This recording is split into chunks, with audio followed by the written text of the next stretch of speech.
Houston, we have a problem. I have a really bad feeling about this. A boy's best friend is his mother. Hasta la vista, baby. Nobody puts baby in the corner. Roads? Where we're going, we don't need roads. Frankly, my dear, I don't give a damn. Silent Breed is people! Yo, action! Let's put a smile on that face. I gotta warn you, Clark. They don't play the same games here as they do at them regular casinos. Royale cheese.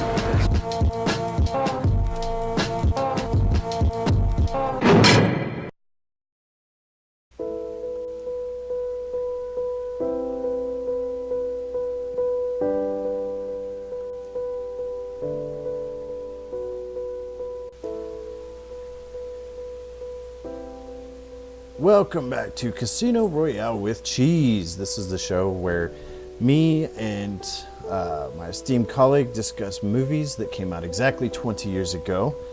With me today, I have Mike. Mike? Hey everybody, we got Mike here. See, nobody cares. I don't get it. It's from the movie. I don't remember that part, I guess. Remember at the very beginning when Nedry is like chilling at that stupid thing in like Costa Rica or whatever? He's at that restaurant, and that dude Dodson walks in. Oh yeah. Yeah. Dodson. Yeah, he's like, don't use my name. Okay, I got it now. Very good, Shane. Yeah. Anyway, so this is episode. God, what episode is this, Mike? 9. 9? Is it 999? Yeah. Yeah. Yeah. That's good stuff. What is it? Yeah, episode 9. Today we have decided to, well, since once again Titanic, it's getting us, so we're picking movies. This one actually is one of 2 final movies that me and Mike are selecting before the Titanic box office hit came to an end in 1998. And so, what was your pick this week, Mike? Jurassic Park. Jurassic Park. I think at this point it's safe to assume that you're kind of a Spielberg fan. Would that be a correct assumption? I'm a big fan of Steven Spielberg, yes. And I mean, it's not my fault he makes really good movies. He just has an eye for it, dude. He's incredible. In fact, man, especially in like the 80s and the 90s, that dude was all over the place, bro. And it's not like everything that he did was like a copy off of Jurassic Park. He could do any kind of movie he wanted, you know. I grew up on Steven Spielberg movies. Yeah, I understand that. It might actually surprise you that I didn't even watch Jaws, I want to say, until I was in high school, which is mind-blowing. But that was a good movie. He did, you know, Raiders of the Lost That movie came out, what, in the 70s? Yeah, 1975, I think. So. Yeah, so I wasn't even alive when it came out. But I do remember, like, the first time I got my hands on a copy, I watched it. Mm-hmm. Yeah, I was.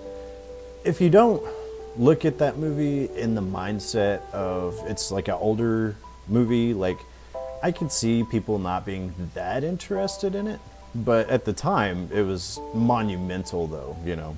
So, but I guess we're not talking about Jaws today. We're going to talk about Jurassic Park. Nope. And that's right. You could make the argument this is kind of along the same lines, though. You know, except these are genetically engineered animals that are eating people instead of sharks.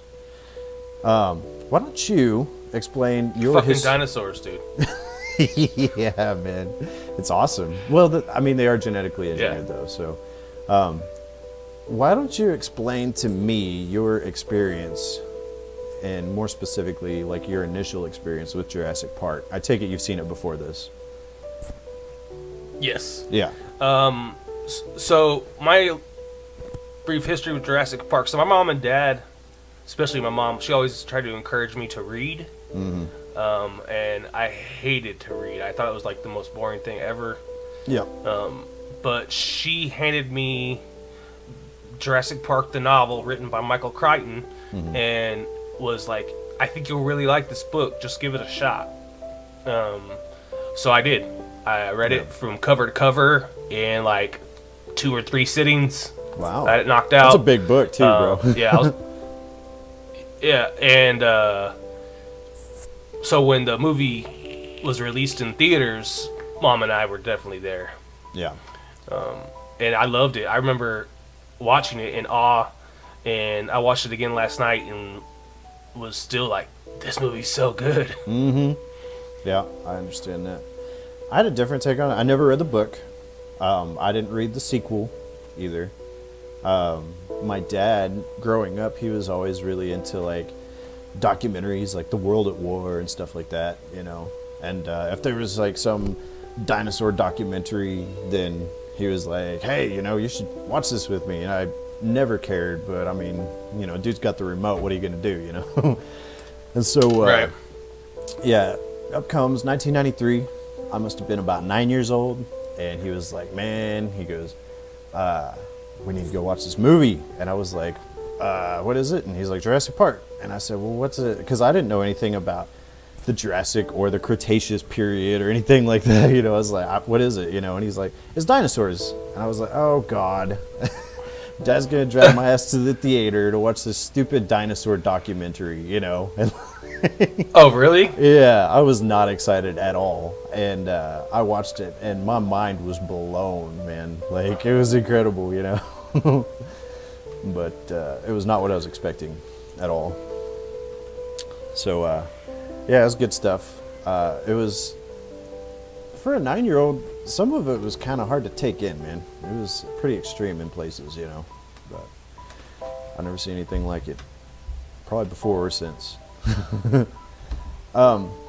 Actually, so keeping that in mind, this movie has, what is it? It's had 3 sequels, technically. It has one more on the way this year. The Jurassic World Fallen Kingdom, I guess it's called. I don't know much about it. They're going to go back and rescue dinosaurs, I think. Mm-hmm. They are. I think that's the premise, yeah. I don't know how excited I am about that, but we'll go. I'm going to watch it. Oh, yeah, definitely. But that being said, I sat back and I watched the movie last night, and I thought to myself, like, this is so good. Like, whenever Jurassic World came out, me and the wife went to the drive-in and saw it, and I watched it and I was like, that's good. You know, it's probably the second best out of those. And then after watching this one last night, I'm like, it just really doesn't hold a candle to the original, you know. No, the tone of the film is completely different. Mm-hmm. It is. The newer ones are more. Oh yeah, well the newer ones are, I would say, probably like more family friendly. Mm-hmm. Because this original, and I hadn't watched it in a few years. Watching it again, like, it's pretty scary, and especially for like the little ones. Oh yeah, most definitely. And it's just the message behind it, like, and we'll talk about it when we discuss the movie. But the fact that they're kind of playing God, right? They don't really talk about it in the new one very much. Right, they're at odds with science. Has science become this thing? Like, you know, basically what Ian Malcolm says later on in the movie is, you know, just because we can do this, I mean, should we really be doing this? You know, that sort of thing. I found really interesting. Yeah, there's a certain morality play there. I mean, at what point are you really doing too much, you know? I think it's funny, going back to Michael Crichton, because I've never read any of his books. I'm not much of a reader. If I do read something, it's probably going to be more along the lines of like a Stephen King or a Dean Koontz or something like that, you know? But having never read any of his books, just having seen his movies, I would say that based on the movie experiences alone, I'm not really a fan of his. Minus this movie, you know, which is sad to say. I didn't care for Congo. I've seen the Andromeda Strain, obviously. I watched Sphere, and people talk about what an awesome, incredible writer he is, and meh, you know, like. Well, you can't blame him for the movie adaptations, though. No, And one thing I think is cool too is that he actually helped write the script for this movie, which I think helped a lot, you know. So. Yeah, I noticed that in the credits as well. Yeah. So let's get this quiz stuff going, man. I don't know if you realize this movie rolls at just like 2 hours and 7 minutes runtime. Let's not make a 2 hour and 7 minute podcast. Right. As long as we get under 2 hours, 6 minutes, 59 seconds, I think we're doing good. So. Okay. Agreed. This movie was made originally, I guess, altogether. The production budget was $63 million, Mike. Okay. It doesn't look like $63 million, in my opinion, at least. You can't even scratch your ass in Hollywood for less than 100 these days. But anyway, venture to guess what the domestic take on this thing was. I'm gonna say, well, how many weeks was it number one? It was, believe it or not, 3 weeks. That means I had several weeks running at like 2 and 3 then. Maybe. I don't know. You tell me. I'm going to go with like 380 million. No. Actually, you weren't that far off. I think Price is Right rules you to one still. It was $402 million in the U.S. Oh, I was close. Yeah, pretty close. That's my closest guess so far. E.T. you were pretty close on, because I think you were within a couple million of that one. No, this one might be your closest. I don't know. It actually, all told, worldwide, it brought in $1,029,000,000 and some change dollars, which is pretty awesome for $63 I was going to million. say 1 billion. Yeah. But I was like, he said domestic. But I was going to say this movie made $1 billion. Yeah, which you would have been close on that too. Keeping that in mind, that does also include like the 3D re-release and all that other stuff. It actually did $357 million on its original run. That being said, I don't know, man. That's pretty good turnaround, especially when you consider that's not adjusting for inflation either, So, what else is there about this movie? It stars Sam Neill, Laura Dern, Jeff Goldblum, Richard Attenborough, and a nobody Samuel L. Jackson at the time. Yeah. I remember the first time I watched him after I knew who Samuel L. Jackson was, I was like, is that Samuel L. Jackson? Really? Like, just blown away. With the full head of hair and everything. Mm-hmm. Yep, smoking to high heaven. This was back in, like, the day when PG-13 movies, people could smoke cigarettes. Like, I think you just can't do it nowadays. If it's PG-13, put the cigarettes out, Mm-hmm. And I guess that's really all I gotta say about it. Okay. Yeah, action. Let's go. Let's do this. I'm ready. All right, you ready? Oh, one piece of trivia is, Uh-oh. check this out, Mike. There's actually like between 14 and 15 minutes of actual dinosaur footage in this movie, which is crazy to think about, if you ask me. Oh, with them on screen? Yeah. The rest of the time in this 2 hour and 7 minute thing, there's no dinosaurs anywhere to be seen. Well, they made every second count. They did. Why don't you go ahead and start us out, set the scene for us here. All right, so as the credits are rolling in, it's a black screen, and we got the Jurassic Park logo coming up. We hear crickets and wildlife in the background, and what sounds like something trampling through a jungle. Mm-hmm. After a little bit of suspense, we see a whole bunch of dudes in hard hats, and a safari-looking dude, and they're all armed to the teeth. One interesting thing I find about this is that whenever you start the movie and you see like the trees rustling and stuff, you assume you're like, oh, there's the dinosaurs. But no, like Spielberg actually makes you earn, the dinosaurs that you see in this thing. It's pretty awesome. Like you don't see any actual dinosaurs on screen for a while. But you do see something pretty quick, actually. Yeah, you see an eyeball. Right, that's Yeah. dinosaur. Technically, yeah. What happens is It's a forklift though, trampling through the jungle there. Yeah, they're carrying this big old cargo container looking deal. There's these guys that are supposed to be loading this thing up to a cage. You don't yet see what's in there. There's a guy that they call the gatekeeper, which this is the second gatekeeper we've encountered on our show.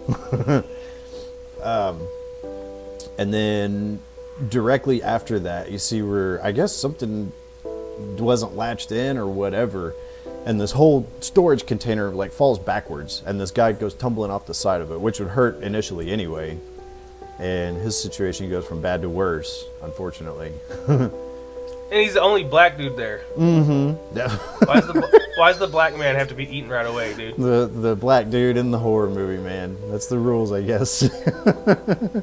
Golly. Wow. Yeah, I didn't even think about he gets it. jacked real quick, and the safari-looking dude is like screaming, "Shoot it! Shoot it!" It's a raptor inside of there. We don't know that exactly, but we get a glimpse at a little side profile with the eyeball. Yep.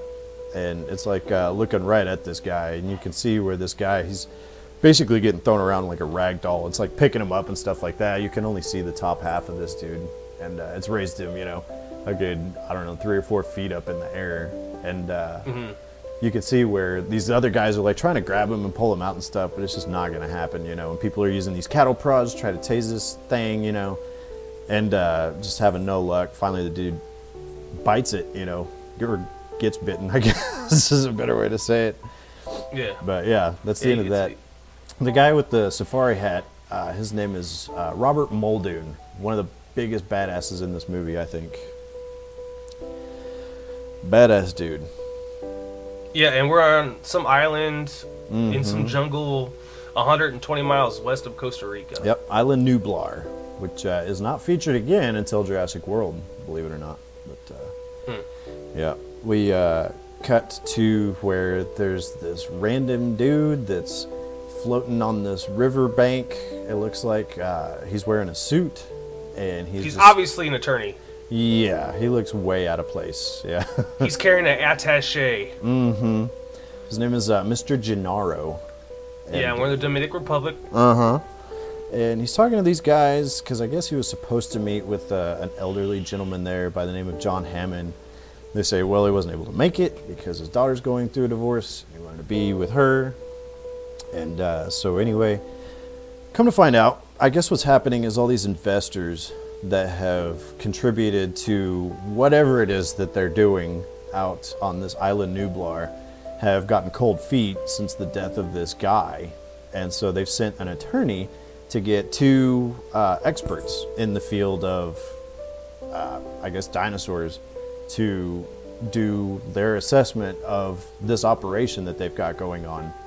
And basically they're wanting to get a guy by the name of Alan Grant, but they're like, you're never going to get that dude because he's got on a dig site, and that's pretty much it, Right, and he says he's a digger like me, and as the guy in the Dominican Republic we're in a mine, he pulls out this rock that inside of it has amber, and encased inside of it is a mosquito. Yes, it is. Which we don't know the significance of, but we'll soon find out. Right. We cut to the Badlands of Montana, where we meet Dr. Grant and Dr. Ellis. Dr. Ellie Sadler, actually, yeah. Oh, Sadler, Yeah. okay. Dr. Grant's a paleontologist, and Dr. Sadler is a paleobotanist. And I don't really know. I guess the only reason she's there because you think of paleobotanists like botanical, like plants and stuff. But obviously she has a thing going with Dr. Grant, and so they kind of do their thing together. She knows a fair amount about dinosaur stuff, but not to the same degree that he does. We go there, they're uncovering this, they're digging up this skeleton of one of the velociraptors. And let me just say, Mike, before this movie, I didn't know, I'd never even heard the word velociraptor. And so yeah. This is quite the introduction, I gotta say. Well, and it's funny, I was talking to, I watched this movie with my wife and her sister last night, and I remember, like, this movie changed the game in dinosaurs. Yeah. Like, the talk, Dr. Grant talks about dinosaurs are more closely related to birds than lizards. That's almost accepted for fact now. Yeah, there's a lot of studies that coincide with that, yeah. There's still some debate, but a lot of the stuff points to more that he's right, his character's right, which at the time the movie was made, it was very controversial. I, too, before the book, had never heard of a velociraptor. T-Rex was, the top bad dude in the dinosaur world. But because of Jurassic Park, like, velociraptors, like, own the dinosaur world almost now. Yeah, it's definitely a household name. And especially in some of the sequels, the velociraptors are like the star of the show, like they own the series, in my opinion, But well, they're the main villain in this one for sure. They are, most definitely. They're using some type of like shotgun powered ground penetrating radar to look for more skeletons. They see another perfectly like preserved velociraptor skeleton underground, and then this fat kid yells out, "That doesn't look very scary. It looks like a 6-foot turkey to me." Yeah, he does. And Dr. Grant proceeds to scare the shit out of this kid. He like dissects this kid using a raptor claw. He explains how this velociraptor would like attack him and eat him, basically, just so that the kid he's will gonna like take all of your guts out and then eat you alive. Basically. He also does mention the fact that velociraptors, their sense of sight is not based on movement, like the Tyrannosaur is, which actually does factor in later. But yeah, apparently Tyrannosaurs can only see movement, whereas velociraptors do not have that weakness. So he has with him, like you were saying, a little raptor claw, and so he's like simulating like cutting this kid's stomach open and stuff, Which is pretty it's funny. hilarious. Yeah, but yeah, needless to say, it's pretty brutal. Like if you're like you're the parent, I'm assuming his mom or dad is standing around there somewhere. they've got to be one of the diggers, I would assume. That would be. Well, they look like nice. there was some type of tour Oh, there you going go. on. Could be. I And always then- just assumed they're all on yeah. that crew, like digging, but maybe not. But Needless then to the say, helicopter comes into the site, Yeah. and they start worrying about their uncovered skeleton of the raptor. Right, and it's then kicking up dust He's telling the and stuff. helicopter pilot to shut it down, and the helicopter pilot is just like pointing at their like living quarters. that trailer that they're living out of, yeah. It's one of those old ass, just metal trailers. And whenever you go inside, I was looking at it, I was like, that's pretty decent sized, man. Like, I could live in there, because they actually have room in the middle of the thing for like this workbench and stuff. They got all their tools and crap set up. It's pretty awesome. Yeah, it's nice. Yeah. We meet Dr. John Hammond. And at first they don't take to him too well. He says that basically he's got this deal that he's going with this island that's off the coast of Costa Rica. And he needs 2 people that are somewhat experts in their field to go down there and assess this place for his attorney. And they're like, well, we just uncovered this skeleton. We can't go down there. He says, well, I can pay for all of this stuff. And they're like, yeah, whatever. And he says, well, how about for the next 3 years, I'll pay for it all. So they're... Well, he also tells us that he's the one who's been funding it. Yeah. Yep. That's true. And So this is the guy who they basically owe all their research to. So he kind of has them, stuck Over a between a barrel. rock and a hard place. Yeah, most definitely. And so they pop some champagne and agree to go assess his amusement park. He doesn't tell them what it is. He just says it's some type of theme park.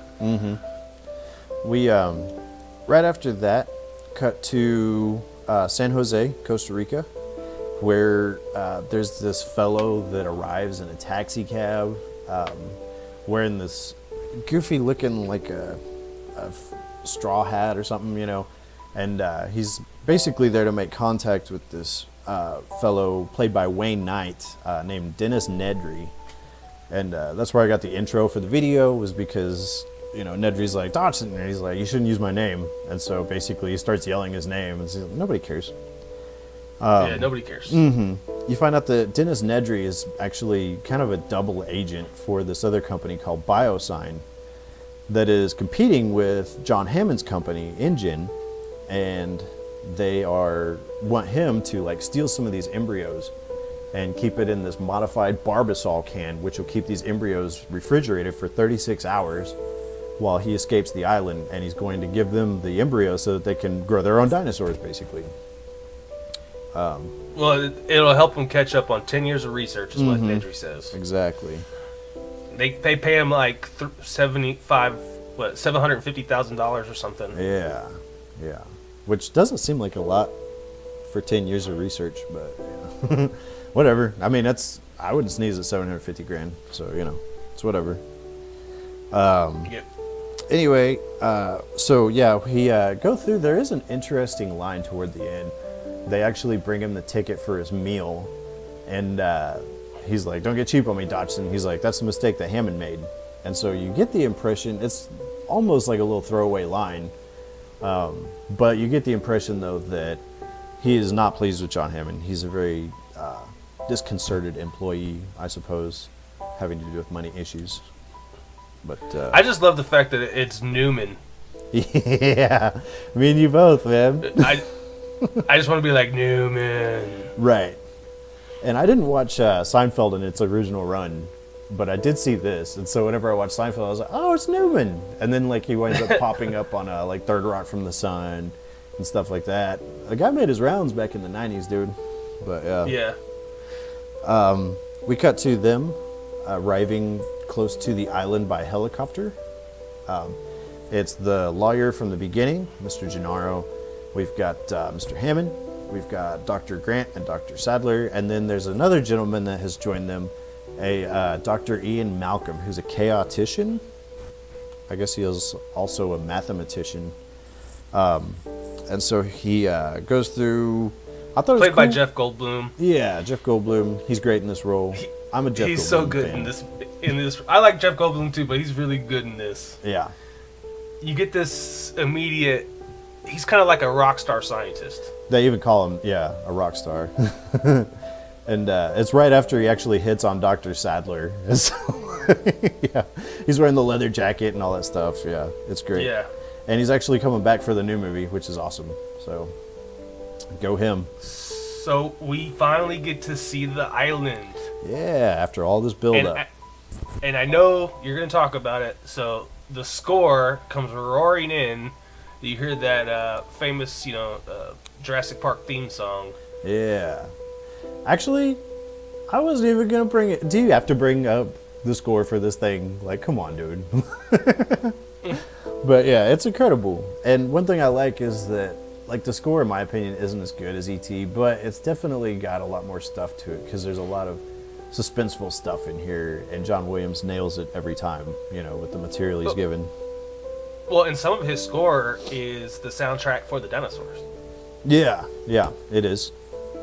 And it's very, pretty cool. I like how the score changes because, like John Williams, whenever you first see, like, they pull up in these Jeeps, and everybody is just aghast because nobody really knows what they're going out there to look at, and they're all just taken back by this dinosaur that's just eating leaves out of a tree, this Brachiosaurus. And they land in the helicopter. They still don't know what they're there for. no, and They Dr. get Sadler's these like cool looking looking at these Jeeps. leaves. Yeah. They get in these cool Jeeps and they just start rolling, and then all of a sudden you see Dr. Grant's jaw just drop. Yeah. You do. And he stands up the Jeep, and Dr. Sadler's like looking at this leaf. She's like, "This plant has been extinct for millions of years," and he just like grabs her by the top of her head Right. and just spins her head to look over at this Brachiosaurus like eating leaves. Right. And this big ass Brachiosaurus even like stands up on its hind legs. Right. And, Dr. Grant's like, yeah, the leaves are awesome, but look at this, Yeah. And that's what I like about the John Williams thing is that at the very start, when you first see the dinosaurs, like he has this very flowing, sort of majestic, sound to his score, right when you see him. And then over time, as things get out of control in the movie, like his score starts to reflect that as well, which is nice, So they're talking to him. They said, how long is his neck? It's like 27 feet long. And he's like, oh, Brachiosaurus is 30. And he's like, how fast is it? And he says, well, we clocked the T-Rex at, what do you say, 32 miles per hour. And they're like, You have a T-Rex? Right. He's like, yeah, we got a T-Rex. And Grant's just beside himself, And of course, one thing that's cool is in the meantime, because I was watching it with the subtitles on, He's actually sitting back while he's like checking out this dinosaur, and he starts like in his head, or I guess verbally, he's like, oh, it's warm-blooded, and all this other stuff. And it's really kind of cool to see him like be able to correct himself, because he's studied dinosaurs, but at the end of the day, there's only a limited amount that he knows about them, and so he's starting to figure them out. And then he sees like a herd of dinosaurs. He's like, oh yeah, they do move in herds, and stuff like that, which is really neat, so I liked it. Yeah, he's gonna get some things that he's been theorizing right, and he's gonna find out some of the things he's been theorizing were wrong. Exactly, but he's never been able to prove any of it up until this point, Right. So, they finally arrive at the visitor center. And it's like Disneyland, but with a fucking T-Rex. Yeah, it is, man. They got these huge skeletons, which, once again, factor in later, in this main lobby area. And it looks like these two T-Rex skeletons are, like, positioned to look like they're attacking each other, or whatever. And the whole time, Hammond's just yammering on about how awesome his park is and everything. And so then we go to this thing where basically it gets all the dinosaur exposition out of the way about how they found the DNA and all that other stuff. Yeah, we learned about DNA and mosquitoes. Why don't you explain a little bit of that for us? Shit, dude, I didn't write down notes on that one. Oh, okay. But it's just a DNA, like this cartoon DNA strand basically explains that it just talks about basically like how much data is actually inside a DNA strand. It's a ridiculous amount. And that they harvested the DNA from mosquitoes that were encased in the amber, like we saw earlier in the film. When they got encased in the amber, it kind of preserved the dinosaur blood. Right. Yes. And that's basically the long short of it. And they also mentioned the fact that there were gaps in the gene sequence, and so basically they took a little bit of genetic engineering liberties and just plugged in like frog DNA into the gaps, and sure enough, boom, dinosaurs. That's one thing. And so the thing starts to like ride. It's so funny to me. Like it starts to ride, and they're all looking back at Hammond, because as the movie ends, you can now see inside the lab where they're like creating dinosaurs. Right. They mentioned that they implant the embryos in ostrich eggs.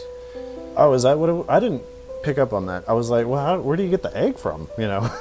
Yeah. They said they implant them in ostrich eggs. But as the film drops, you see the lab, but these lap bars come down and like trap all the scientists in this ride. Right. And they're all looking at Hammond like, how do you stop this? And Hammond's like, it's a ride. Yeah. Like you got to ride the whole ride, guys.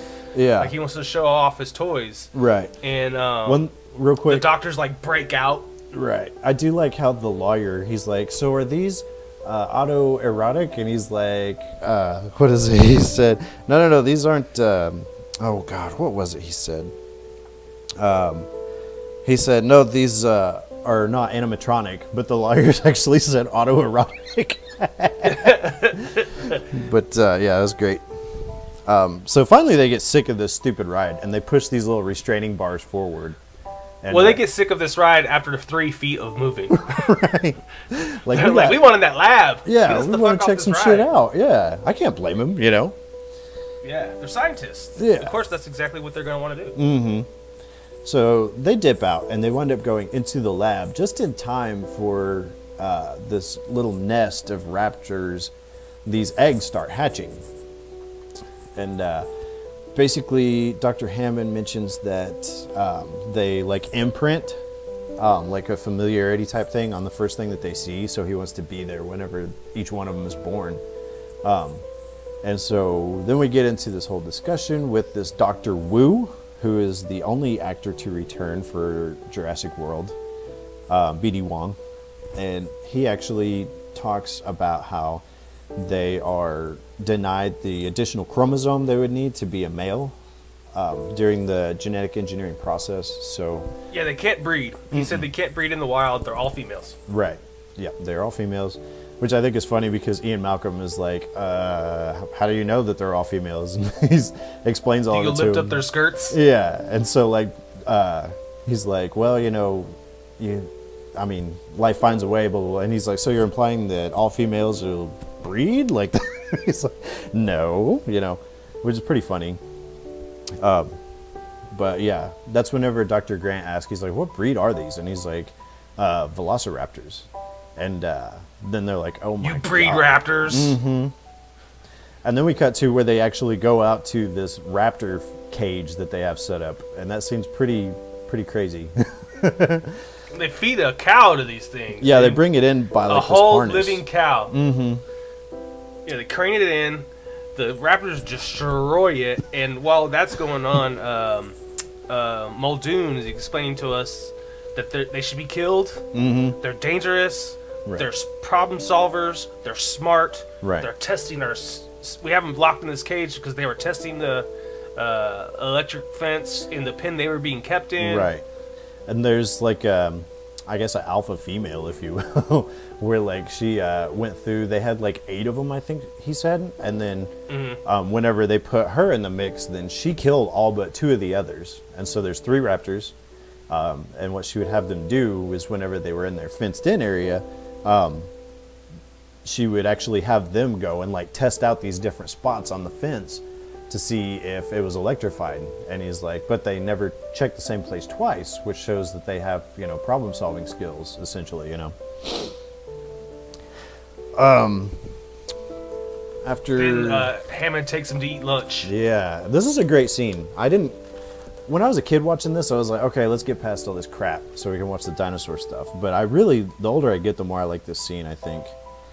Well, it opens up with basically Hammond saying, like, the park's not ready, but we're going to open anyways. Right.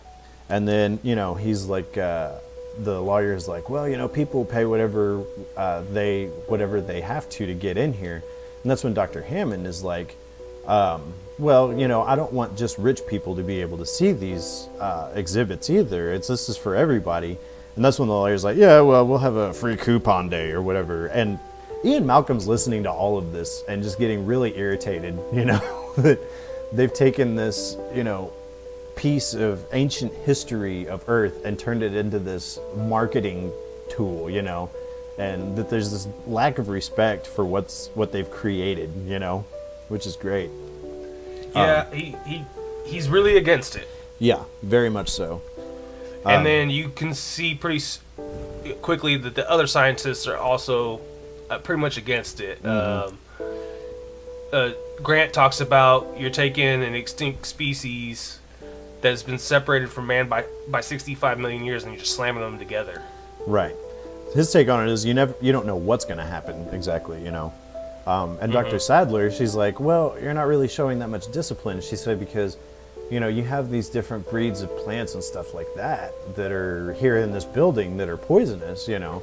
But you didn't worry about that. You just caught them, put them here because you thought they looked cool. She said that, you know, these are dangerous things, you know, that you're putting in a modern day setting, you know. Is this where Goldblum's character calls out Hammond, saying that you didn't do this work, like you don't respect it? Yeah, you stood on the shoulders of other people, and because you didn't do the actual research, then you're not going to take responsibility for what happens, you know, and all this other stuff. Yeah, it's great. Yeah. Great So stuff. from that scene, we meet Hammond's grandchildren. Tim and Lex, man, I was thinking about this. I was like, imagine you got there's a difference between rich grandpa and this dude, because like Dr. Hammond is loaded, bro. Like, imagine being that grandkid.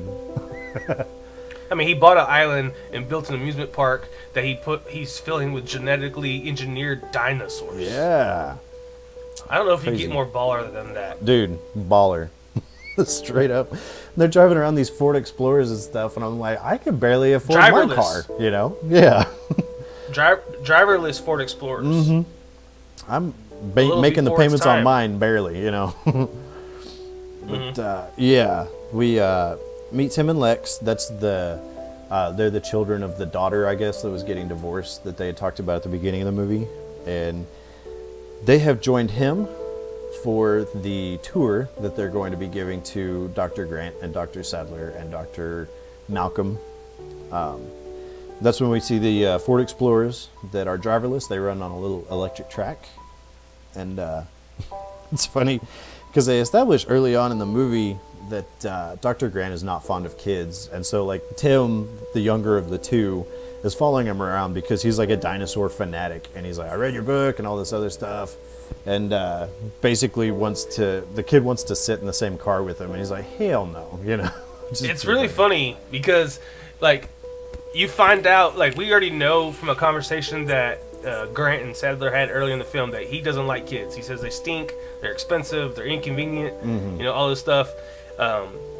But it's really, you see just how much he doesn't like kids, because this little boy is like really knowledgeable and knows about different theories and like wants to discuss his career field with them, and he still doesn't want to have anything to do with this kid. He has no desire to have anything to do with him. Yeah, it's pretty funny. He's like, Tim, what car do you plan on riding in? And Timmy looks at him and just says, whichever one you're riding in. So he tricks Tim into getting into a different vehicle, and then he turns around and Lex is standing there and says, she said I should ride with you, that it'd be good for you. Right. Which I don't know how they worked all that out, because later on we see that Dr. Malcolm, Dr. Sadler, and Dr. Grant are riding in one car, and the kids and the lawyer are in the other car, you know, which is pretty funny. So I guess he finally ditched him somehow or another. But yeah. That was after they find the Triceratops. Yeah, the sitting arrangement pretty much stays the same, and with minus Dr. Sadler because of the Triceratops situation. But yeah. Yeah. So then we find out a hurricane's headed that way. Yeah, a tropical storm, and then we see Sam Jackson. Mm-hmm. We do. What's his line, Mike? Oh, he says, "Grab your butts." Hold on to your butts. Yeah. Hold on to your butts. He says it a lot of times in this movie. Yeah. But yeah, so I guess what's happening, and I didn't really pick up on it as a kid, but this tropical storm that's about to take place, all of the non-essential personnel that are on the island, they're actually taking them back to Costa Rica, so that they can basically ride out the storm on the coast there, away from the island. And I guess it's just a handful of people that are staying behind with the actual park. Yeah, they talk about, well, maybe this one will turn the opposite direction like the last one did. Right. And that got me thinking, like, this probably isn't a good place. Like, if it constantly being berated by tropical storms and hurricanes, probably not a good place for your dinosaur theme park. Bro, it would be Hurricane Central, like, all the time there. I'm just saying. But yeah. We actually get to where Samuel Jackson flips the switch, sends him on this tour. First thing I noticed was like, man, that's a badass gate they've got there, you know, that they're going through. Yeah, and then what's Goldblum's name again in this film? Dr. Ian Malcolm. Yeah, Malcolm makes a King Kong joke. Mm-hmm. He does.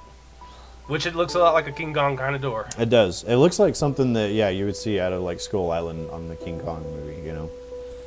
Yeah, they get to their first exhibit, and it's the Dilophosaurus. The Dilophosaurus, yeah. Dilophosaurus, yeah. Yeah. No show.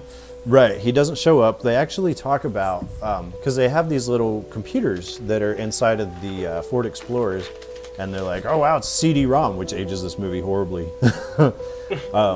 But inside, though, there's this guy that's basically he's got this audio recording that gives him this tour information, and he talks about how the Dilophosaurus will spit venom, and it basically will cause you to lose your eyesight, and it will cause paralysis, like permanent paralysis, or I guess, I don't know if it's permanent or not, but in the meantime, you're incapacitated, and he starts munching down on you, you know. Yep. Then we get to see where, the Dilophosaurus, he doesn't make an appearance on that tour at all. Like, they're really bummed out that they're not getting to see these dinosaurs, you know. Yeah. Yeah. We find out that we cut back to the control center, I would call it, and Samuel Jackson is explaining just how many issues and glitches they're having with the park. Right. I think he said 151 so far. Yeah. Yeah, something crazy. And then there we see Dennis Nedry. Yeah, Nedry there again, and he gets into a little of argument with Hammond over financial stuff. Mm-hmm. And he's saying that he doesn't think there's no one out there that could do what he's doing cheaper. Right. I get the impression he's some kind of a programmer or something like that. But yeah, he's obviously has no love for Hammond. He thinks that Hammond's like taking advantage of him. And they get into this political discussion, or not political, but financial discussion. And they never say what happened, but it basically concludes with John Hammond saying, I don't blame people for their mistakes, but I do ask that they pay for them. And I don't think that they ever elaborate on whatever took place between Nedry and Hammond ever. Well, maybe I think his mistakes are just all the glitches. That could be. And so he's like shortchanging him because he keeps screwing up. That could be. But yeah, so then they drive by this the T-Rex paddock, as they call it. And once again, there's no T-Rex anywhere to be seen. It's just trees and jungle as far as the eye can see. And a goat. Yeah, they bring up this goat to try to like bait him into coming out, and nothing. Yeah. Nothing happens. Yep.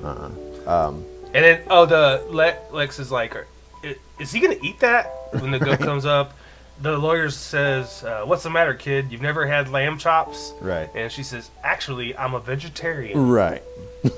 I think when I saw this movie, I didn't know what a vegetarian was. Really? I was 9 and I knew what that was.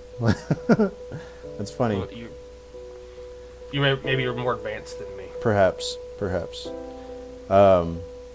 What is it? Then right after that... Go back to the car. Yeah. Go ahead. Well, they take off again because they can't see this T-Rex. And everybody's starting to get really irritated that they haven't seen anything yet. And they're getting bored. And so Ian Malcolm starts to explain to Dr. Sadler this chaos theory, which I still... He ain't explaining shit. He's throwing mad game, dude. He is. So... What I can gather, I don't know anything about the chaos theory. The only thing that I know is like the butterfly effect, which he goes into, but it's really quickly, about how like a butterfly flaps its wings in Peking and it'll rain in the United States, because of it and all this other stuff. And I guess it's really the study of like how small, seemingly unimportant details can have massive ramifications on stuff going forward, But his chaos theory never really factors in either in the movie, so. He's just throwing mad game, bro. He really is. He's just hitting on her, yeah. He's like rubbing on her hand. Her man is like sitting right next to her. Yeah. And he's like rubbing on her hand, and her dude's not paying Grant's paying no attention to this. She even says like, Grant, listen to this. But Grant's not even paying attention. Does not care, yeah. And the reason he's not paying attention is because they drive by the Triceratops thing, and I guess it's not fenced in, whatever, and they're not seeing any Triceratops, and so he jumps out of the car, and then she's like, I wonder where he's going, and she jumps out of the car, and so well, he saw the Jurassic Park Jeep like down in the vegetation. Was that what it was? Yeah, so that's why he jumped out. He's thinking there's something Jeep nearby. Yeah.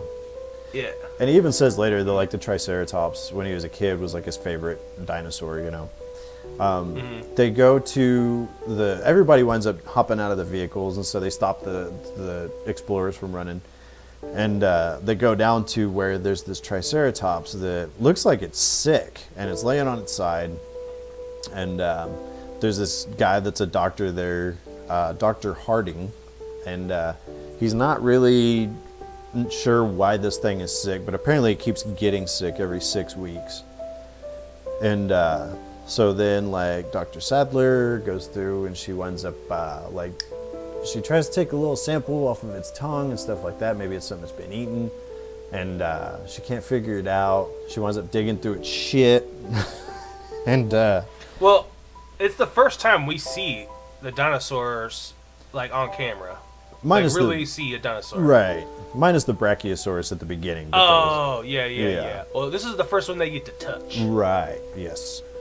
And it's pretty cool. I actually had to look it up online because it's kind of a hanging Chad sort of thing. What was making the Triceratops sick? She was talking about it being West African lilac, I think she said it was. And so what happens is, I guess this Triceratops had a gizzard like a chicken would. And what it would do is, like in a chicken gizzard, since they don't have teeth, they actually have like small pieces of like gravel and rock and stuff in this gizzard, and that's what grinds up their food so they can digest it. And so I guess every 6 weeks, this Triceratops would go over there and eat some of this West African lilac and store it in its gizzard, and that's what was making it sick. So she wasn't finding it in the food because it wasn't eating it. It was using like the seeds off of it or whatever to help grind up its food, and it was making it sick. So be that as it may. Did they say that in the book? That was... So I looked it up online, and yeah, that was what it was. But they never explained any of that in the movie at all. Yeah, but she decides she's going to stay back with the sick Triceratops. Yeah. The storm is moving in, and they need to get back to the command center. Right. So she stays with the other doctor. Everybody else gets back in the vehicles and goes on their way. Mm-hmm. Indeed.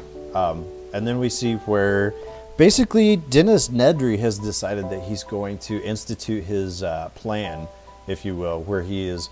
We don't know much about the plan up until this point, but he has written this program that basically deactivates the security cameras and the phones and everything, even to include like certain cages so that he can make an exit out of the park. So he goes through, tries to institute this thing. One thing I like is the like girl in her underwear or whatever on his wallpaper on his computer. That's awesome. Well, he does the Debug Island Override. Mm-hmm. That's it right there. That's the program's called. And there's a big giant red button on the screen that says execute. Execute. Yeah. Yeah. And so yeah, he basically has turned off everything, and then he's created, turned off all the power to these fences so that he can get off of the island, essentially, get to the dock. So the door security starts to shut down, like the various fences and stuff like that. Then we see where Nedry, he gets to the chamber, I guess, where they're housing these embryos. And then all of a sudden, like, they're riding in these vehicles headed back to the guest center or whatever for the park. And all of a sudden, like, the explorers stop running altogether on the tour. Yeah, the whole system shuts down at that point. Yeah. Nedry gets possession of the embryos. Mm-hmm. Puts them in a little Barbasol can. Yeah. Yeah, and all of the characters that were on the tour get stopped right in front of the T-Rex. The T-Rex. The T-Rex exhibit. Mm-hmm. No. So meantime, in this control center where Hammond and Samuel Jackson's Mr. Arnold are all like doing their thing, everything starts shutting down. And so like Hammond sits back and he's like, where is Nedry? He's like, find Nedry, check the vending machines, which is a great line. It's so funny, and it's just this thing, it's a throwaway line, but it's pretty hilarious, because if you haven't seen it, Wayne Knight's a fairly rotund, fairly large individual. But yeah, so he gets his embryos, he takes one of the gas-powered Jeeps, and he's about ready to leave the park. They realize that the phones are out, and all of a sudden, like, the guys that are on the tour, just chilling, Malcolm, the lawyer, Grant, and the kids, all of a sudden they hear this thumping sound. And well, it's the build-up is iconic to the movie. Timmy finds a pair of night vision goggles, and then we see the cup full of water, and we hear the boom. Yeah. And the ripples in the cup. Mm-hmm. Boom. Ripples in the cup. We've seen this, like, what's the word I'm looking for?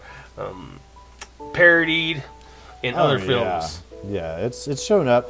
It's really iconic as far as, like, if there's ever like a Spielberg, like, American Film Institute award or something, they're gonna have that in like a film reel somewhere. You know, it's iconic stuff. Yeah, right next to E.T. flying in front of the moon. Yeah, exactly. Tim looks at where they had the goat chained up, and all it is this bent bar sticking up out of the ground with a chain dangling from it. And Lex is like, "Where's the goat?" And all of a sudden, this goat leg falls on top of the Explorer that they're in, you know, and because they have a glass ceiling on them. And so all of a sudden, like we see where the T-Rex, he's like got this high voltage sign right by where you can see the T-Rex like has his hand like touching this fence, you know. And the lawyer sees that and dips out. He's like, I'm done, I'm out, you know. He goes and runs in like a bamboo bathroom. Mm-hmm. Little pit stop, yeah. Of course, he's tripping. What is it? Yeah, he's touching the fence. Basically, all of a sudden, all the cables and wires and stuff that are housing around this fence wind up snapping loose, and you can see where. Oh gosh, what is it? Yeah, the Dr. Grant at that point is talking about how he's like, but don't move. The only, like, a T-Rex uses movement for his vision, so if you move, then he can see you. If you don't, then you can't. And all of a sudden, Lex is like trying to signal to his vehicle with this flashlight she found. The biggest flashlight ever. Yeah, it is.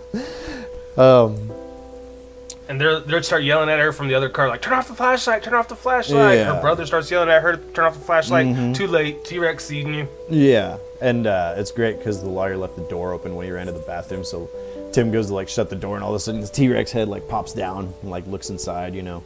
And so then he starts trying to move the vehicle with his head, get inside of it. And so after he messes with the vehicle for a while, I think at that point he winds up flipping it over. And no, he just sticks his face right through the glass he on does. the top. Yeah, the kids are freaking out, man. Understandably. He's like smashing the kids with this. It looks like a windshield, but it's the roof of the vehicle. Yeah. He's just like smashing them down. So they're literally only the thickness of the glass between them and his fangs. Mm-hmm. At this point. Right. They're terrified. Oh, obviously. So Dr.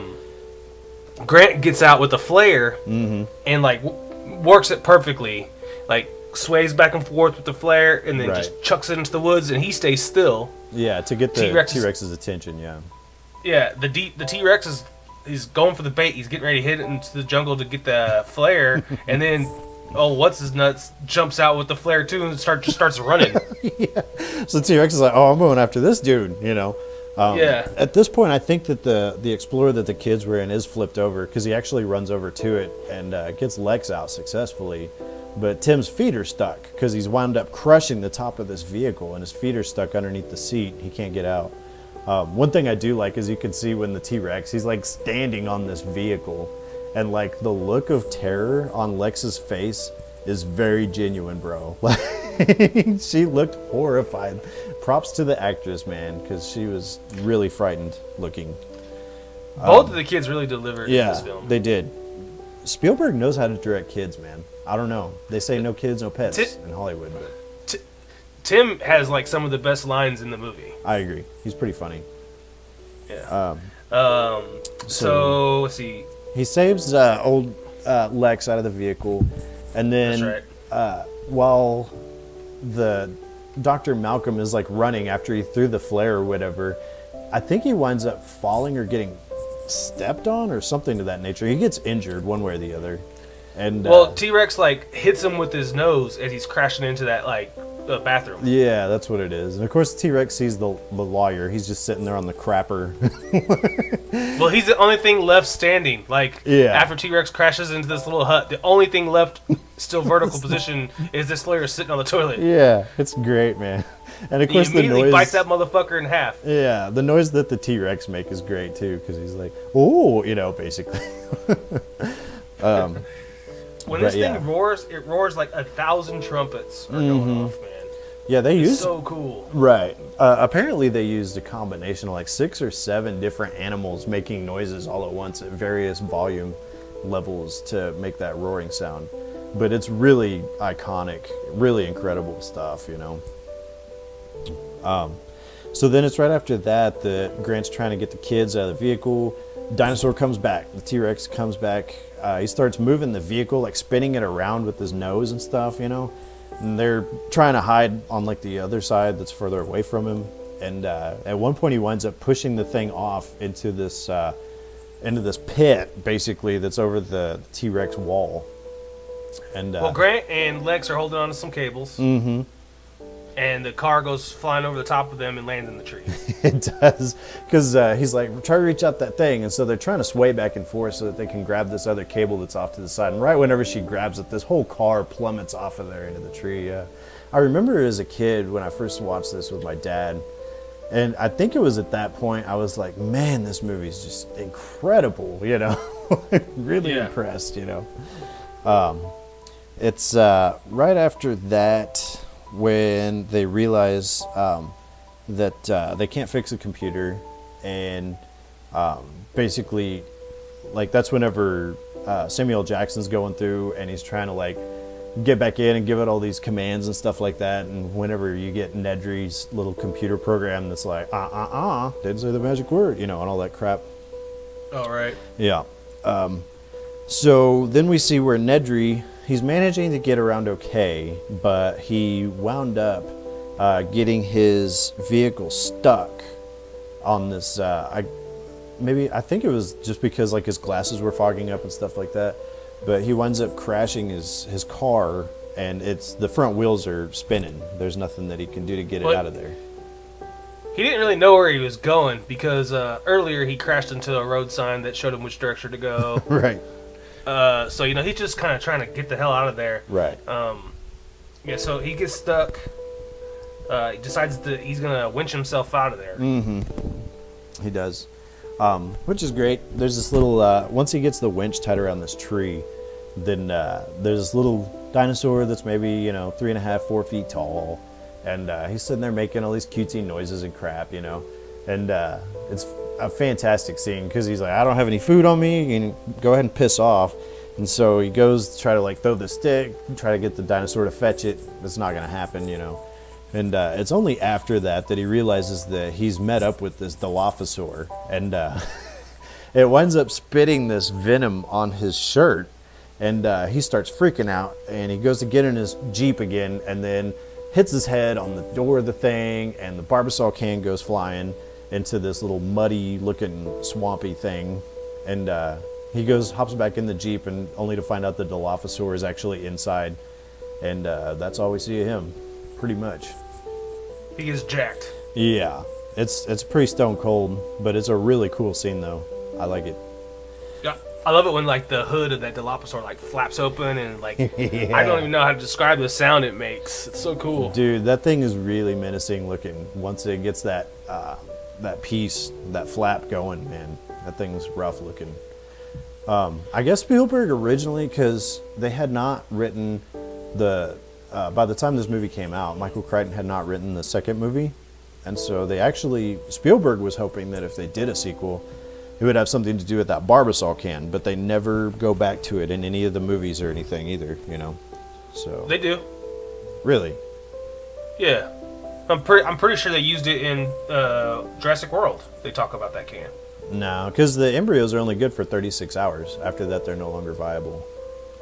I don't think they ever went back to it. I thought they did. No, there was a video game look that up. adaptation, I guess, where they actually go into detail about it, but no, not in the movies. No. Oh, okay. My memory fails me again. Well, it happens, man. It happens. So we get to the point now where Dr. Grant he washes his face off in this little, I guess a tunnel of some sort, like a little flood piece. And he's going to go up this tree to try to save Tim. And it's pretty fantastic. He tells Lex to just chill for a minute. And then he starts heading up this tree to go get the kid. And yeah, she climbs into like a big sewer drain. Yeah, exactly. He heads up this tree and he's talking to Tim. Tim's like, I threw up. And he's like, that's okay, come on. And the kid doesn't move. And he's like, I'm not going to tell anybody you threw up, you know? So the kid decides to join him, yeah. They both hop out. And they start to head down the tree. And all of a sudden, the Ford Explorer starts falling. And you're like, oh my God, you know? Just one thing or another, you know? Yeah, they're racing this Explorer down. They're like climbing down the limbs as fast as they can. Mm-hmm. And this Explorer, and this is the one part, like, as good as the dinosaurs are in this movie, they look so good. Yeah. this explorer scene for me was kind of like, what the hell? Like, it was pretty obvious to me that explorer was being lowered down on a cable, because if that explorer would have hit a big limb in real life, it would have flipped over. Right. It wouldn't continue just to go straight down the tree like it's driving down the tree. It would have, except I'll give you that concession. However, that being said, it's a great scene though. Them trying to like outrun this thing that's like coming after him down this tree. Like, how often in movies do you see like two people on foot involved in like a vertical chase, you know? Right. Yeah. It's good stuff. It is really good and like intense. It's an intense scene. Oh yeah. And right when they get to the bottom, you see that the Jeep, I'm just gonna call it a Jeep. So fuck it, whatever, you know. But yeah, it hits the thing right as they hit the bottom of the thing, you know, and the Jeep stops, and so they like run out there forward, and they both drop, and this thing falls right on them, and they like it lands so that they're like in the cargo bay of this thing, you know. It's fantastic. And Tim says, "We're in the car again." Right. Good stuff. Good stuff. It's right after that we earlier on in the thing, John Hammond had sent Dr. Sadler and was it Muldoon? Muldoon. Yeah, to go after and like scoop up everybody that was left on the tour, and so they finally arrive at this point. Well, he says, Mr. Muldoon.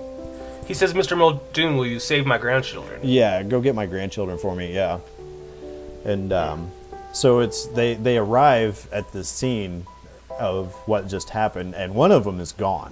One of the explorers is. And I can only imagine at that point, like, what's going on in your head. Like, an entire car is missing. What the hell, you know? And so they're looking around a bit. They actually find where Ian Malcolm is still alive. And so then Dr. Sadler looks over the thing, and she sees where at the bottom of, over this wall, there's a big-ass pit there, and there's the vehicle that's all fucked up looking. And so they both go down there to check it out. Everybody's vacated the premises, and we get to another great scene. Classic. Yeah. Where basically Ian Malcolm's trying to get him back to the car. And so like they take off because this T-Rex is basically thumping around again. And so we get to the point where this T-Rex is like chasing this Jeep, and it's really great stuff, man. Super suspenseful. They're in a chase scene with T-Rex. Yeah. So good. So good, bro. They even have like little details. This is what Steven Spielberg is so great about. Like, even has like the mirror where it says like objects, like a side mirror says objects in mirror are closer than they appear. Yeah. Are closer than they appear. Yeah, and then you just see like the whole mouth of the T-Rex like coming down. Yeah. Realistically, that's because you never see like the T-Rex like bite at the mirror or anything, but it does make for some great imagery, you know. And so yeah, right after that is where we see Dr. Malcolm's like, I think they'll have that on the tour. Good stuff all around. They make it to this tree, Dr. Grant and company, the kids, they go to this tree, and they decide the best place to sleep is not on the ground, fortunately. They climb up in this thing and decide to camp out there for the night. And they see these... Tim says, I hate trees. Yeah. And so she's like, I don't mind them. And he's like, yeah, well, you weren't in the last one, you know. Yeah. One thing, so I gotta say, I like this style of writing better, where you have these little stupid jokes and there's an obvious setup and like an immediate payoff and all that, as opposed to movies nowadays, like it stops the scene completely for this stupid joke, you know. Like, I prefer this, I think, over a lot of stuff that you see in modern day action stuff, you know. But yeah, they see these brachiosaurs that are just running around, and they talk to the kids are talking to Dr. Grant, and they're like, so what are you gonna do, you know, now there's dinosaurs, you know, your job is obsolete. And he's like, I guess I'll just have to evolve too. Takes that little raptor claw and chucks it, you know. It's right after that where Dr. Sadler shares a moment with John Hammond, and they go into this whole thing about how, you know, he's talking about how he went to the flea circus as a kid, everybody was buying the bullshit about No. the fleas. No, he made a flea circus.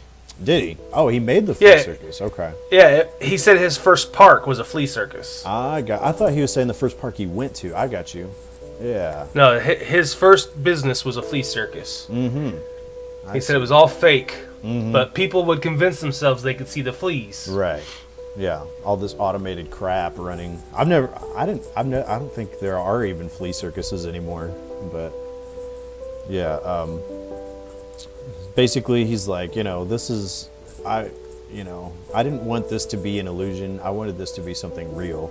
And she's like, well, that's the illusion. She's like, you thought that you could control these things, but you can't. And so yeah, they share a moment, and she's like, whatever is going on with this, our main priority here is to get, the kids and Dr. Grant to safety. Everything else is unimportant at this point. And so anyway, the next morning we see where Dr. Grant awakens, and the Brachiosaurus is actually eating out of their tree, where they were sleeping, which is a great scene.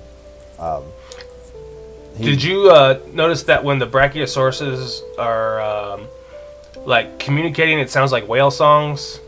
I did, actually. It's pretty crazy sounding, yeah.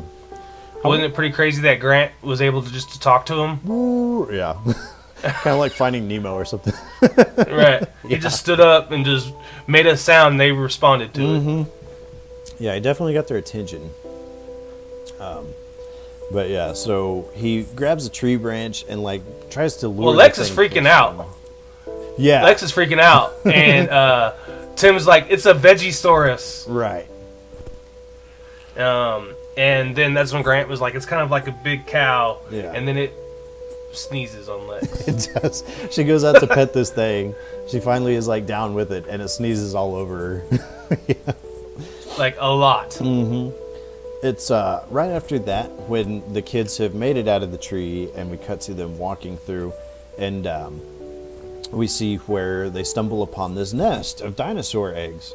And so Dr. Grant's like, wait a minute, these are all supposed to be females out here, And They're breeding. Yeah, they're breeding and hatching babies. And he goes into this whole thing about how there's some West African frogs that have been known to change their gender. And so he's assuming that those are the frogs that they used on this for the gene sequence gaps in the dino DNA. And so after that, we see where Dr. Hammond has decided the only thing to do at this point is just to reboot everything, and that will wipe out whatever code it was that Ned reused. Let me stop you right there. I want to talk about this frog DNA thing a little bit. Yes, sir. So it's just coincidental, I don't know. But I happened to just listen to, about a week ago, I listened to a 3.5 hour podcast that had this biologist on there. And she was discussing, there's actually several different species of amphibians, Right.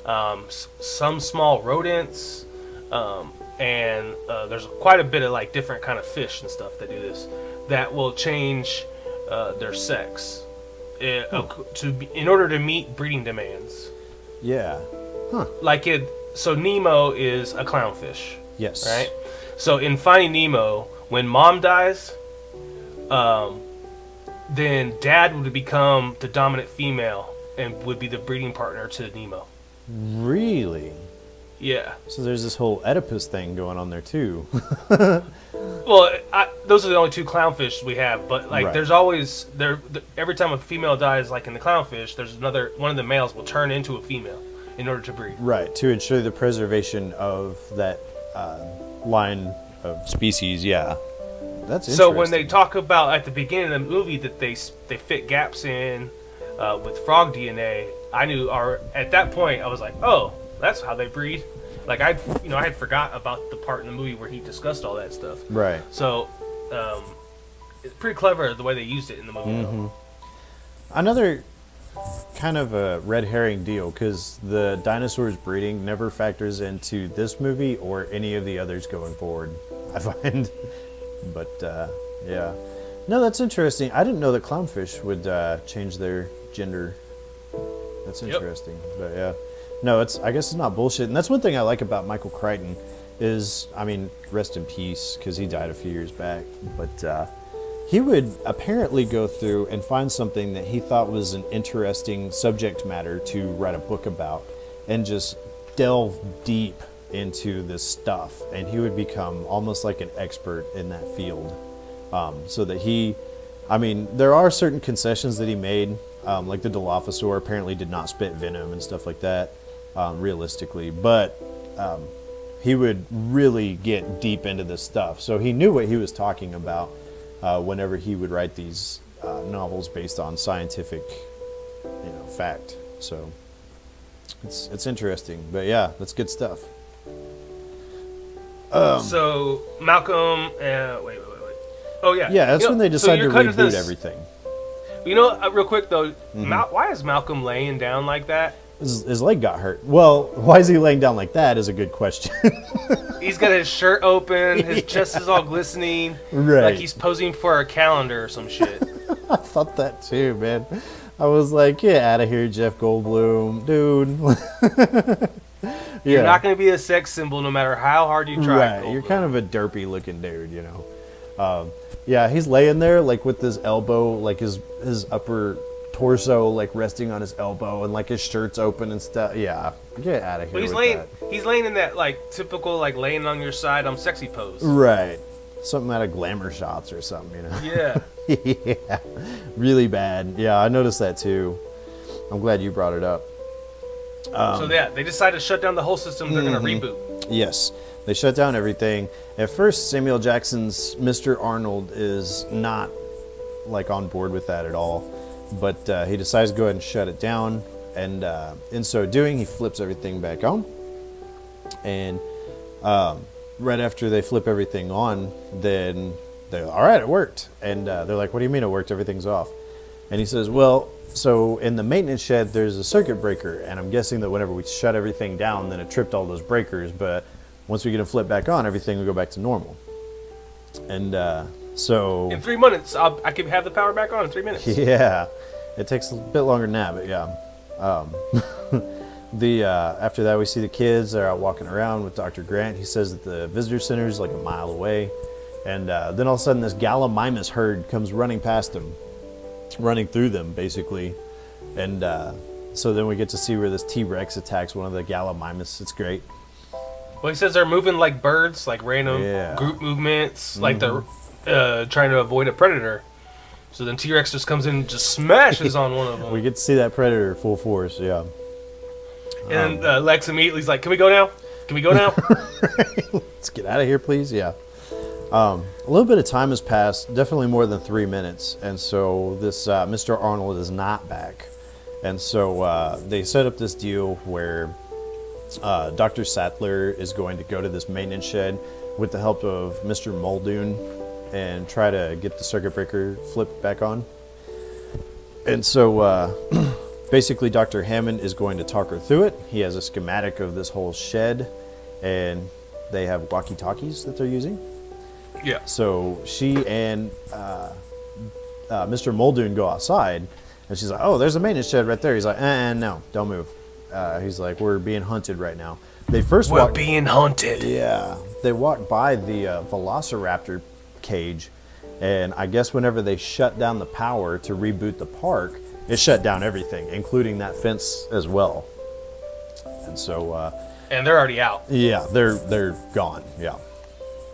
So we know from earlier in the movie that there's 3 of them, and basically they're being hunted. He tells her, he's like, "I got this. You go to the shed." So she takes off, and she runs. He says, "Run!" Yeah, get your ass over there. She runs to the shed, makes it there safely, and so then she hops on that walkie-talkie, and Dr. Hammond starts going through all the stuff. This is where you got to go. It's right about this time that they find that they get to the main perimeter fence of the park, and like the there's this great scene because Dr. Grant knows that the fence is supposed to be like electrified or whatever, and he like throws a stick at it, doesn't do anything. And so he like grabs the fence and he starts like shaking and yelling and stuff like he's being electrocuted. Scares the shit out of the kids. Yeah, man, it's so funny. Dude, they're just like, ah! Right. Funny stuff. Yeah, so they decide they're going to climb over the fence. Because they can't get through any other way. And so it turns out that like Dr. Hammond is leading her down a squirrel trail and up a tree. And so like Dr. Malcolm takes over and he's like telling her how to get through this thing. And finally they get to she gets to the little circuit breaker box. And so meanwhile, we've got the kids and Dr. Grant. They're trying to climb over this stupid fence, and they're alluding to the fact that once she energizes this thing, it's going to electrocute the shit out of whatever is on that fence, you know? Yeah. And so, of course, we got Tim, and I would venture to guess that Tim is maybe like 7 or 8 years old. He's not old at all. 10 max. Yeah. And so he's having a hard time. He's struggling on this fence, you know? And meanwhile, you got Dr. Sadler, and she's flipping all these switches and shit. And the perimeter fence is going to be the last one that she flips. And so he's the fence, like the lights start going on and stuff like that. There's a little siren and everything. And Dr. Grant tells him to jump. And he decides on the count of 3 he's going to jump. And he makes it to 2. And then she flips the switch and electrocutes the shit out of that dude, you know? Which surprises the fuck out of me, man. Like, even watching the movie last night, for some reason in my head, I was like, oh, he's going to get down just in time. Yeah, he'll be fine. Yeah. Yeah, Nope. I didn't expect him to go flying 45 feet after he gets shocked by 10,000 volts. He did too, boy.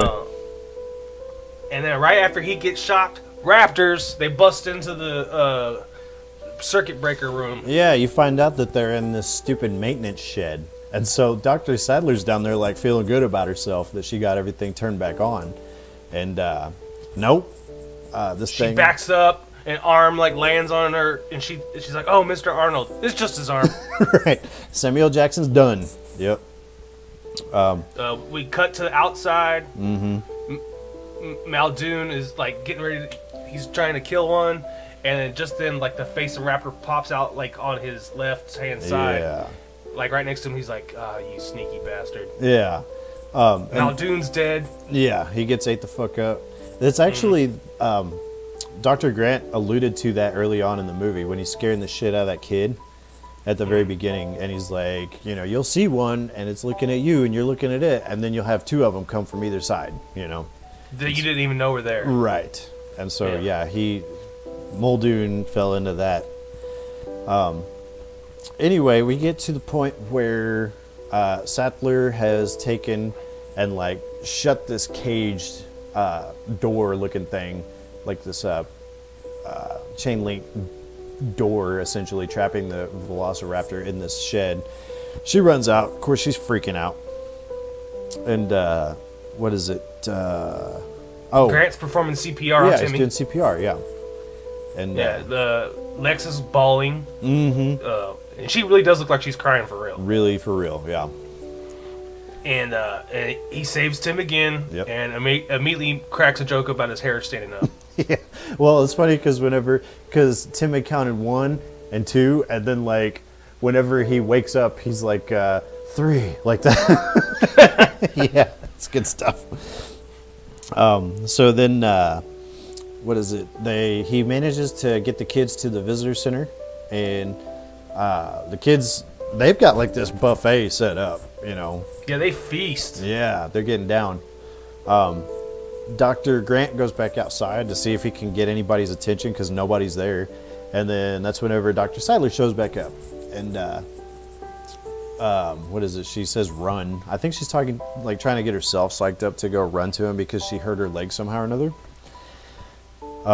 So then we cut to where the kids are like just chowing down on this food, bro. And all of a sudden, like this velociraptor, you can see the shadow on the wall, and like it's a great Spielberg moment where like Lex has got this spoonful of Jello, and you can see it start shaking more, you know, because she's freaking out.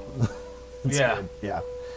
And it's really cool because the raptor, like the silhouette of the raptor, like moves into the position of this like painted raptor on this sheer kind of glass Yeah, they have like a mural on the Artwork thing. wall or something, and like the raptor like overlaps it basically. Yeah, it's good stuff. Yeah. And so they decide the best place to go is the kitchen. Probably not a good idea. Another iconic scene. Oh, so good, bro. They almost get it so many times in this scene, man. And this is when I really start to appreciate just how fantastic of a job that the CGI team did on these dinosaurs. Yeah. I mean, Let's these raptors look so realistic. They do. Let's do a little caveat here real quick, actually, because in this, there was a lot of practical effects that they used, like animatronic dinosaurs and stuff like that.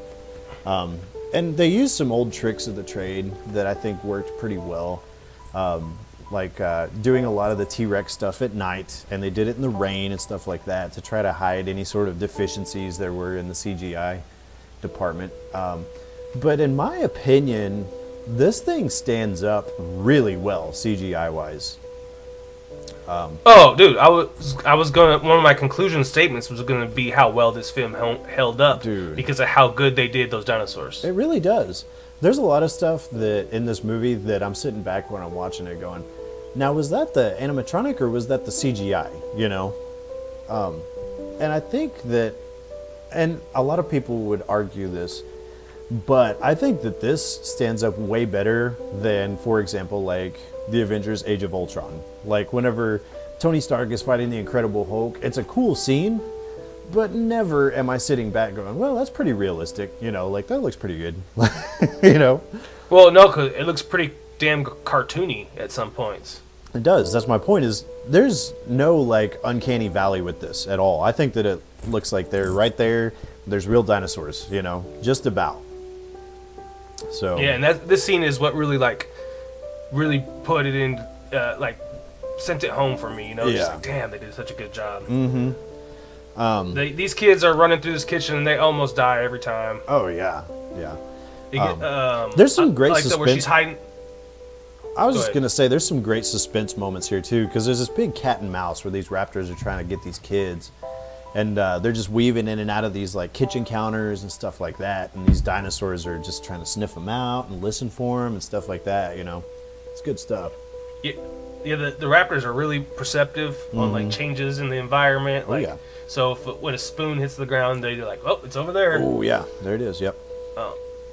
Lex makes a run for a freezer, Right. Well, so and she's telling Tim to go to like the end of the aisle, but he's too scared to.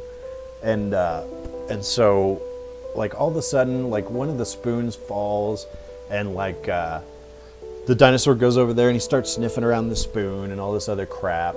And then it's almost right on top of him. And then Lex tries to get his attention and she starts banging this ladle on the ground. And there's right. Yeah, it looks like some kind of dishwasher or something like that, and she like climbs in the thing and the door's stuck. And so this velociraptor comes running at her, and you can see that he's headed straight for her, and all of a sudden it's like this reflection off of another piece of appliance. yeah, boom, Yeah. racks his head right against the thing. Bust his head hard. And that's whenever Tim decides he's going to take off and make for the freezer, and this other dinosaur, the other raptor, comes after him, and he winds up eating shit in the freezer, but then he gets back up real quick. The dinosaur winds up biting it too because there's ice and water all over the floor, and he locks him in the freezer. And so they're both like, let's get the fuck out of here, you know. It's right after that. Oh, so one was knocked out, the other one was locked in the freezer. Yes, indeed. Okay. Yeah. It's right after that the kids come running out of the kitchen. They meet up with Dr. Grant and Dr. Sattler again, and they decide that they're going to go to the control room. And they don't realize, however, that there's these electronic door locks, and they have not been booted up yet since they did this reboot of all the computer systems in the park. And they establish early on, Dr. Sattler makes a joke that like one of the velociraptors is stuck in the shed, and Dr. Hammond's like, are you sure? She's like, yeah, unless you figure out how to open doors. And then you find out like they're opening doors like crazy, you know. And so this raptor's trying to like jiggle the doorknob to get into the control room, and Dr. Grant's like trying to hold the door closed, and Dr. Sadler joins him, and like they're trying to reach for this gun. Neither of them can, all this stuff's going down. And that's whenever Lex realizes that she actually knows that computer system, the Unix system, and figures out how to reboot the door locks, Well, earlier in the movie, in almost what would appear to be what you would call a throwaway line, Tim like gives her a hard time about sitting in her room all the time on her computer, and she's like, "I'm a hacker." Yeah, that's right. You're a nerd, Yeah. Yeah. And It's the only time they talk about her experience with the computers until this moment. Mm-hmm. Exactly. So it seems a really easy program to get through. By the way, everything's nicely labeled. You just click on it. Which I didn't realize this. I guess that's like Unix apparently does have a visual like guide that will actually walk you through stuff. I don't know if it's exactly like that, but my understanding is that wasn't that far-fetched actually. So, fair enough. After that, she reboots the door locks. Mm-hmm. The door locks. And they wind up, the phones are up, everything's up. They call Dr. Hammond and they're like, "Yo, call your helicopter. Let's get the hell out of here," And it's just then you hear that, Dr. Sadler's like, "Oh, they're going to come through the glass." And you hear these door shots and stuff. But the gunshot. And so then they decide the best way to evade these things is to climb up in the ceiling, And oh my God, it's so great. Because at one point, the Velociraptor like pops his head through the ceiling tile or whatever, and then like Dr. Grant or Dr. Sadler, one of the two, like kick it in the face and it falls. And so then like the ceiling tile breaks and Lex is like hanging on, and so they like pull her up just in time for the dinosaur to not bite her leg off, Right. Yeah. And then they wind up making their way to the skeleton that's basically hanging in like this lobby area at the visitor center that we saw at the beginning of the movie. And I guess there's a little cat and mouse that ensues there. They're basically, well, they jump on top of the skeleton. right. My first thought when they get on the skeleton that it's just being held up by like some small cables, I was like, "Would that break?" It breaks. Yeah. And then they're down. Now they're down on the ground, or they're hanging in. They're at different levels of hanging. Some people are still holding on. Some people have fallen. Mm-hmm. And the raptors are like coming in. They're like circling the prey. Right. Boom! T-Rex through the building just smashes on these raptors. Yeah. So T-Rex is our hero. Yeah. He saves the day, man. It's a great scene, and I love the T-Rex in this thing, dude. It's good stuff. All around. It's being with another one of those trumpeter. Yeah. I love it. And you can tell that the Velociraptors kind of give them a bit of a hard time because they're smaller and more maneuverable, and so they're like chewing on the T-Rex's side and stuff. But finally, he gets rid of both of them. It's great. And I remember as a kid thinking, man, I really don't want him to die. And I was really glad that the T-Rex made it through. And supposedly, that's the same T-Rex that fought that Indominus Rex at the end of Jurassic World. Apparently, it says it's the same one. So That's how it works in my head. that's it, dude. This thing was just wandering around. They put a fence around him, and then he fought an Indominus Rex. So. Well, he had plenty of prey. Oh yeah. With all those other dinosaurs. Oh yeah, he can eat for a good while. You bet. So then. So they leave. They get away. They're about to get in the car, and I like Grant hits Hammond right away. Like, "You're not getting an endorsement." Right. I've decided not to endorse your park, and that's whenever Hammond's like, "Yeah, me neither." Yeah.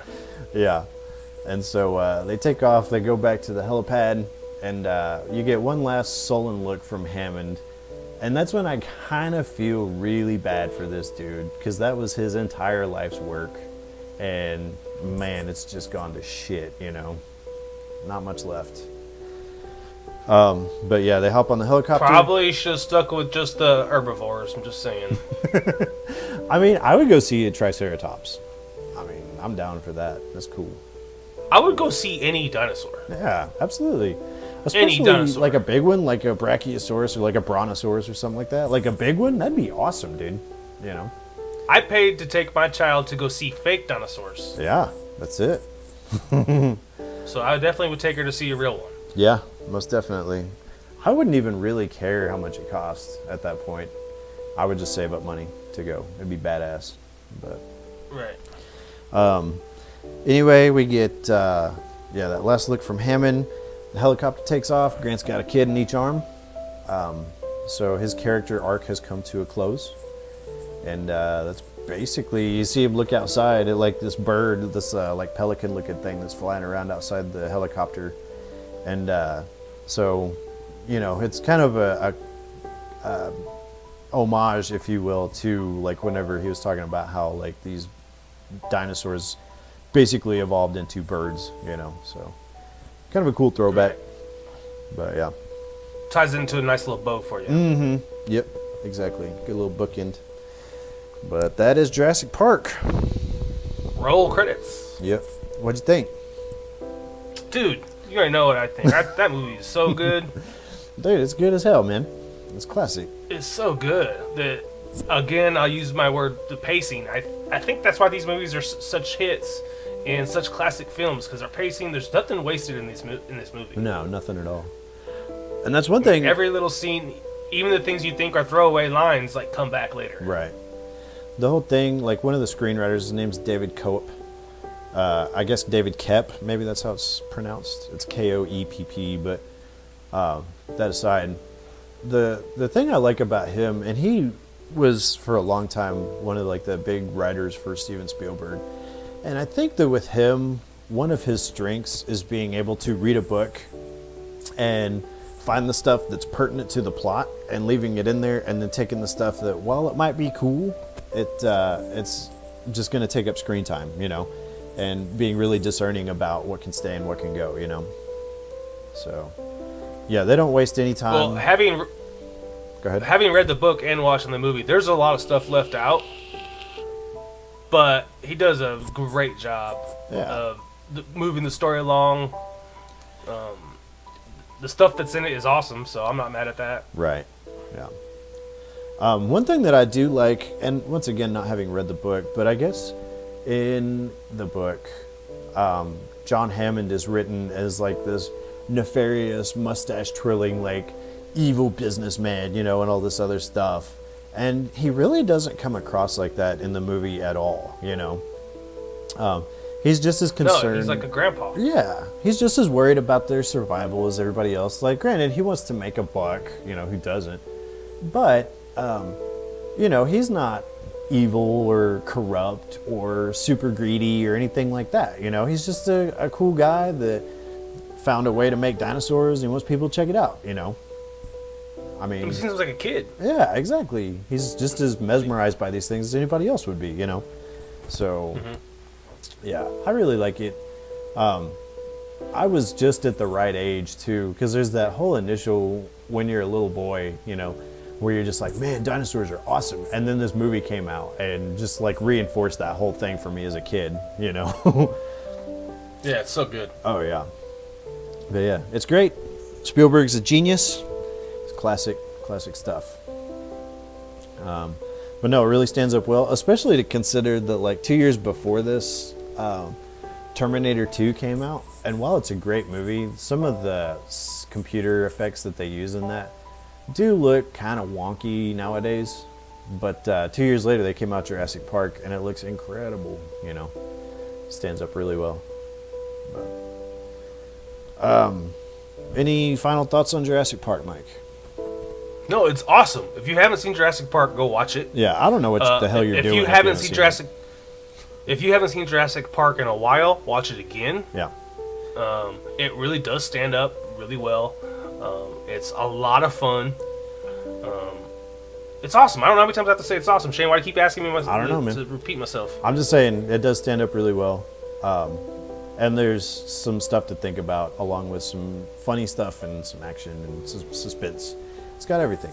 So, why don't you tell everybody what we're doing next week? Okay, so next week is our 10th episode. Yes. We're going to record our 10th episode. It's the last one during this Titanic thing. Yeah, the juggernaut that is known as Titanic is dead as of at the end of next week. Yep. So we have a chance to pick one more movie. Yep. And we're going to discuss... You want to tell what movie we're going to discuss? I mean, we do every week, so yeah, go ahead and spill the beans on that. Okay, we're going to discuss Forrest Gump. Yep. Again, another classic. I'm sure there's all kinds of stuff we're going to be able to talk about. It's a long one. It's a 3-hour movie. Right. So I won't be surprised if the podcast is pretty long itself. Right. But there's another we're reason actually it going might to do go something long, too. different. Yeah, we're going to do something a little different. We're going to have a guest on the podcast with us. Right. For those of you who don't know who the guest is yet, you'll find out when you tune in. Yep. But it's an individual who, from the very beginning, has said, if you guys ever talk about Forrest Gump, I want to talk about it.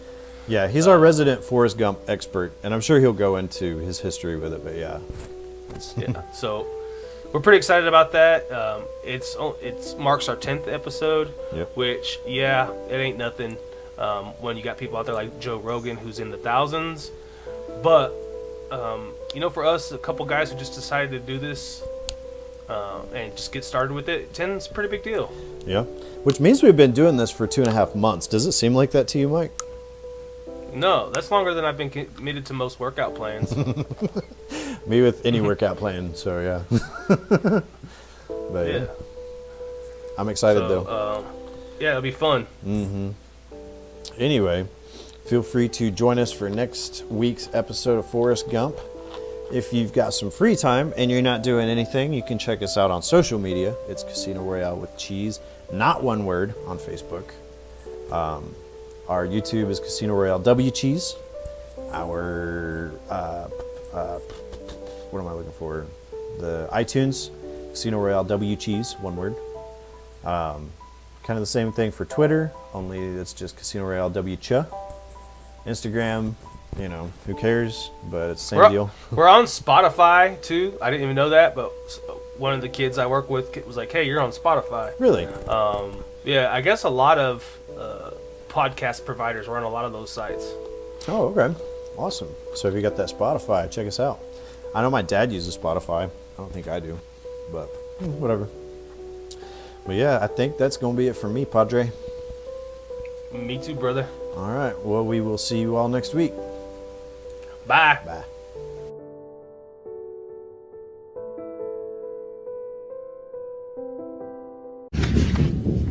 I'll be back.